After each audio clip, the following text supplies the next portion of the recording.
MS हे graduation नंतर करावं का थोडा एक्सपिरियन्स घेऊन करावं, तर यात तुमचं ओपिनियन काय आहे? जनरली मॅम MS हे ग्रॅज्युएशन नंतर 1-2 वर्ष वर्किंग एक्सपिरियन्स करून मग करावं. कारण मुलं जेव्हा MS ला जातात तर त्यांना अशी अपेक्षा असते की इंटर्नशिप मिळावी, जॉब मिळावा. तर ह्या ज्या इंटर्नशिप मिळतात त्यासाठी तुमचा इथला एक्सपिरियन्स जो असतो तो खूप मुलांना कामाला येतो तिथं. त्या बेसिसवर तुम्हाला इंटर्नशिप इझिली अवेलेबल होतात. त्यामुळं असं म्हणजे जर आपण पाहिलं की एक्सपर्ट ॲडवाईस अशीच असते की 1-2 वर्षाचा अनुभव घ्यावा मुलांनी आणि त्यानंतरच MS ला जावं. स्किल सेट काहीतरी डेव्हलप करून जर ते गेले तर त्यांना इंटर्नशिप मिळायचे 100% चान्सेस होतात. आणि या केसमध्ये त्या फायनान्शियल गोष्टी पण बऱ्यापैकी मॅनेज करू शकतील. बरोबर 1-2 वर्षात. मग MS साठी जास्तीत जास्त स्टुडंट USA ही कंट्रीज का निवडतात? जनरली कसं आहे की जर आपण पाहिलं तर जगातल्या ज्या टॉपमोस्ट युनिव्हर्सिटीज आहेत like MIT, Harvard university, Stanford university, ह्या ज्या बेस्ट युनिव्हर्सिटी ज्या आहेत त्या अमेरिकेमध्ये आहेत. आणि अमेरिकेचं कल्चर जे आहे, रिसर्च कल्चर हे खूप चांगलं आहे. तिथे खूप अपॉर्च्युनिटीज आहेत रिसर्चसाठी. डेव्हलप्ड कंट्री असल्यामुळे मुलांना बरंच काम करायला संधी मिळते, नवीन गोष्टी शिकायला मिळतात. ॲडव्हान्स टेक्नॉलॉजी आहेत अमेरिकेमध्ये. त्याचबरोबर मॅक्झिमम युनिव्हर्सिटीमध्ये रिसर्च असिस्टंट आणि टेक्निकल टीचिंग असिस्टंट असा एक कन्सेप्ट आहे की मुलांना पेड मिळतात. सो फायनान्शियल सपोर्ट पण मिळतो. त्यामुळे मग मुलं तिथलं कल्चर पण चांगलं आहे, त्यामुळे मॅक्झिमम मुलं USA प्रेफर करतात. मग आता नेमकी युनिव्हर्सिटी आपण कशी निवडावी? अच्छा, युनिव्हर्सिटी निवडताना मुलांनी सर्वे केला पाहिजे. QS रँकिंग असा एक कन्सेप्ट आहे मॅम. QS रँकिंगमध्ये टॉप 200 ज्या युनिव्हर्सिटी आहेत त्या तुम्ही टार्गेट करायच्या. त्याच्यातून तुम्ही 8-10 युनिव्हर्सिटी फोकस करायच्या. त्या 8-10 युनिव्हर्सिटी अशा काढा की त्यामध्ये 2-3 युनिव्हर्सिटी तुम्ही ॲम्बिशियस युनिव्हर्सिटी ठेवा, 2-3 युनिव्हर्सिटी तुम्ही ॲव्हरेज युनिव्हर्सिटी म्हणून ठेवा आणि 2-3 युनिव्हर्सिटी तुम्ही सेफ युनिव्हर्सिटी ठेवा. तर हे जे प्रकार आहेत त्या ॲम्बिशियस युनिव्हर्सिटीमध्ये तुमचे ज्या एक्झाम आहेत, आयलेट्स एक्झाम, GRE, TOEFL, त्याचे मॅक्झिमम स्कोअर लागतात. म्हणजे हायेस्ट स्कोअरसाठी या युनिव्हर्सिटी तुम्ही फोकस करू शकता. तुमचा स्कोअर जर ॲव्हरेज आला तर तुम्ही ॲव्हरेज युनिव्हर्सिटीला फोकस करू शकता. म्हणजे आणि तुमचा स्कोअर जर बिलो ॲव्हरेज आला म्हणजे लो आला तरीही तुम्हाला ॲडमिशन मिळालं पाहिजे, म्हणून सेफर साईड काही युनिव्हर्सिटी तुम्ही घ्या. आता या कशा हे करायच्या, बायफर्गेट करायच्या, तर टॉप 100 युनिव्हर्सिटी ज्या आहेत त्या ॲम्बिशियस युनिव्हर्सिटीमध्ये येतात. म्हणजे तिथे तुम्हाला चांगला स्कोअर असेल तरच तुम्हाला ॲडमिशन मिळतं, अदरवाईज चान्सेस खूप कमी असतात. मग 100 ते 150च्या मधल्या युनिव्हर्सिटी 2-3 युनिव्हर्सिटी तुम्ही बघून ठेवायच्या की ॲव्हरेज तुमचं आलं जरी स्कोअर तरी तुम्हाला तिथे ॲडमिशन मिळतं. 150 ते 200 मधून 2-3 युनिव्हर्सिटी तुम्ही फोकस आयडेंटिफाय करून ठेवा की तुमचं बिलो स्कोअर झालं तरी सुद्धा तुम्हाला त्या मिळतात शेवटी. असं आता मी टॉप 200च का म्हणते, तर मॅक्झिमम ज्या स्कॉलरशिप आहेत आपल्या स्टुडंटसाठी, इंडियन स्कॉलरशिप पण आहेत ॲज वेल ॲज अब्रॉड स्कॉलरशिप पण आहेत, त्या मॅक्झिमम स्कॉलरशिप 200 युनिव्हर्सिटीसाठीच मिळतात. म्हणजे त्यामधली युनिव्हर्सिटी तुमची असेल तरच तो स्टुडंट एलिजिबल होतो. त्यामुळे टॉप 200 मधल्याच 8-10 युनिव्हर्सिटी आयडेंटिफाय करायच्या आणि त्यामध्ये परत 3 कॅटेगरी लावून आपण आपला स्कोअर चेक करत एलिजिबिलिटी क्रायटेरिया लावत राहायचं. स्कोअर म्हणजे नेमकं कुठल्या एक्झाम्स मॅन्डेटरी आहेत की USA कंट्रीसाठी स्पेशली? इंग्लिशसाठी 2 एक्झाम आहेत, IELTS आणि TOEFL. ह्या स्पेशल इंग्लिशच्या एक्झाम द्याव्या लागतात. आणि एक एक्झाम आहे, टेक्निकल एक्झाम आहे ती GRE. सो या 3 एक्झाम द्यायला लागतात. याच्यामध्ये आता GRE काही युनिव्हर्सिटी अशा आहेत की तुम्ही GRE ची एक्झाम नाही दिली तरी सुद्धा तुम्ही एलिजिबल होता.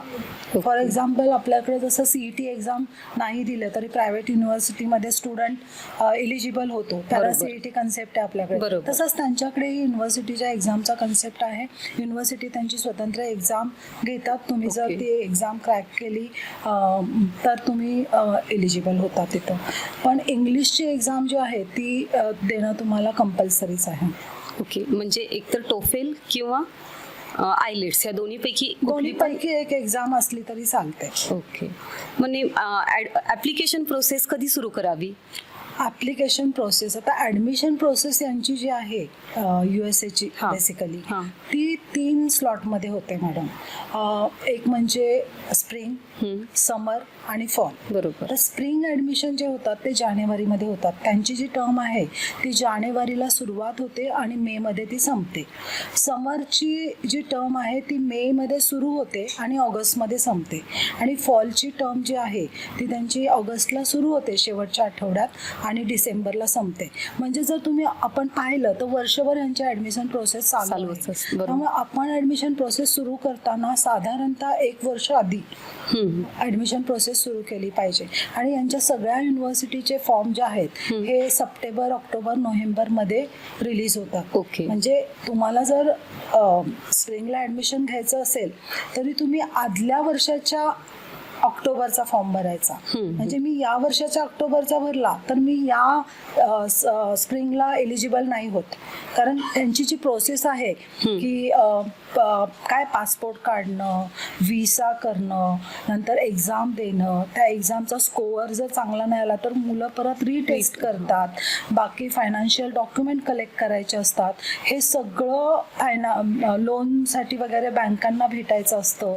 काही त्यांच्या रिक्वायरमेंट आहेत त्या फुलफिल करायच्या असतात, फायनान्शियल रिक्वायरमेंट. सो हे सगळं करायला 5-6 महिने तरी लागतातच.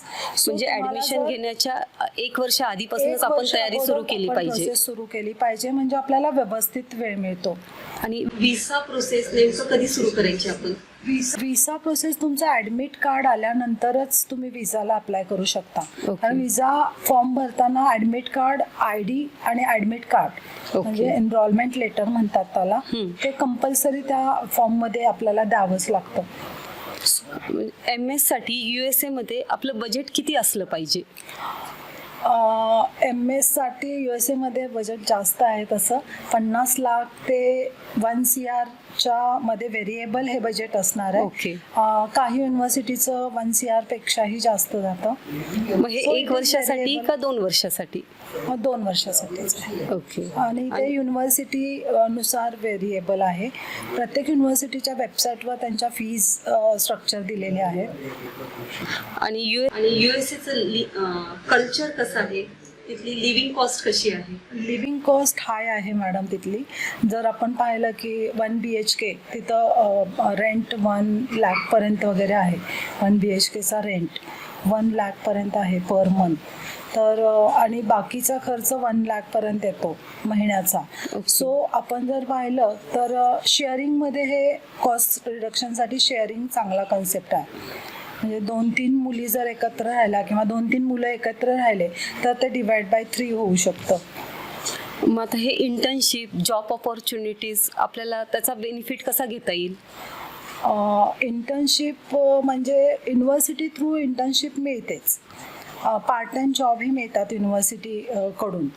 पण आपल्याला मेन म्हणजे वर्कआउट करावं लागतं. स्टुडंटला ॲप्लिकेशन कंटिन्युअस करत राहायला लागतात. युनिव्हर्सिटीज मध्ये कंपन्या येतात.